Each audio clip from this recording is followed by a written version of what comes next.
Economic cooperation organisation यानी ECO। ਇਹ ਨਾਂ ਹੈ ਉਸ ਨਵੇਂ ਇਤਿਹਾਦ ਦਾ ਜਿਹਨੂੰ ਪਾਕਿਸਤਾਨ ਲੀਡ ਕਰ ਰਿਹਾ ਹੈ। ਪਾਕਿਸਤਾਨ ਬਿਲ ਆਖਿਰ ਐਸਾ ਇਤਿਹਾਦ ਬਣਾਉਣ ਵਿੱਚ ਕਾਮਯਾਬ ਹੋ ਹੀ ਗਿਆ ਜਿਹੜਾ ਅੱਗੇ ਜਾ ਕੇ ਦੁਨੀਆ ਦੀ ਰਹਿਨੁਮਾਈ ਕਰੇਗਾ। ਇੰਡੀਆ ਜਿਹੜਾ ਪਾਕਿਸਤਾਨ ਨੂੰ ਦੁਨੀਆ ਤੋਂ ਤੋੜਨਾ ਚਾਹੁੰਦਾ ਸੀ, ਹੁਣ ਦੰਦਾਂ ਵਿੱਚ ਉਂਗਲਾਂ ਲੈ ਕੇ ਇਸ ਇਤਿਹਾਦ ਦੀਆਂ ਖਬਰਾਂ ਸੁਣਨ ਉੱਤੇ ਮਜਬੂਰ ਹੈ। ਪਾਕਿਸਤਾਨ ਦੀ ਖਾਰਜਾ ਮਹਾਜ਼ ਉੱਤੇ ਇਸ ਵੱਡੀ ਕਾਮਯਾਬੀ ਦੀ ਖਬਰ ਤੁਹਾਨੂੰ ਤਫਸੀਲ ਨਾਲ ਦੱਸਾਂਗੇ। ਇਸ ਤੋਂ ਪਹਿਲਾਂ ਤੁਸੀਂ ਪਾਕਿਸਤਾਨ ਵਿੱਚ ਸਭ ਤੋਂ ਵੱਡੇ ਪੰਜਾਬੀ ਮੀਡੀਆ ਗਰੁੱਪ ਦੇ YouTube ਚੈਨਲ ਨੂੰ ਸਬਸਕ੍ਰਾਈਬ ਕਰ ਲਓ ਤਾਂ ਕਿ ਸਾਡੀ ਹਰ ਖਬਰ ਤੁਹਾਨੂੰ ਅਪੜਦੀ ਰਹੇ।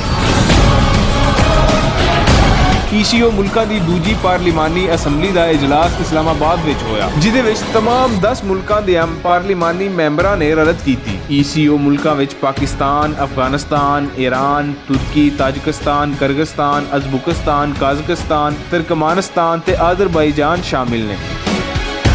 ਇਸ ਬਲਾਕ ਦੇ ਮਸ਼ਰਕ ਵਿੱਚ ਚੀਨ, ਸ਼ਮਾਲ ਵਿੱਚ ਰੂਸ, ਜਨੂਬ ਵਿੱਚ ਇੰਡੀਆ ਤੇ ਮਗਰਬ ਵਿੱਚ ਯੂਰਪ ਤੇ ਅਰਬ ਮਮਾਲਿਕ ਮੌਜੂਦ ਨੇ। ਯਾਨੀ ਇਹ ਖਿੱਤਾ ਅਮੀਰ ਤਰੀਨ ਤੇ ਗਰੀਬ ਤਰੀਨ ਮੁਲਕਾਂ ਦੇ ਵਿਚਕਾਰ ਮੌਜੂਦ ਹੈ ਤੇ ਇੱਥੇ ਹੋਣ ਵਾਲੀ ਮੁਆਸ਼ੀ ਸਰਗਰਮੀਆਂ ਤੋਂ ਸਾਰੇ ਮੁਲਕ ਫਾਇਦਾ ਚੁੱਕ ਸਕਦੇ ਨੇ।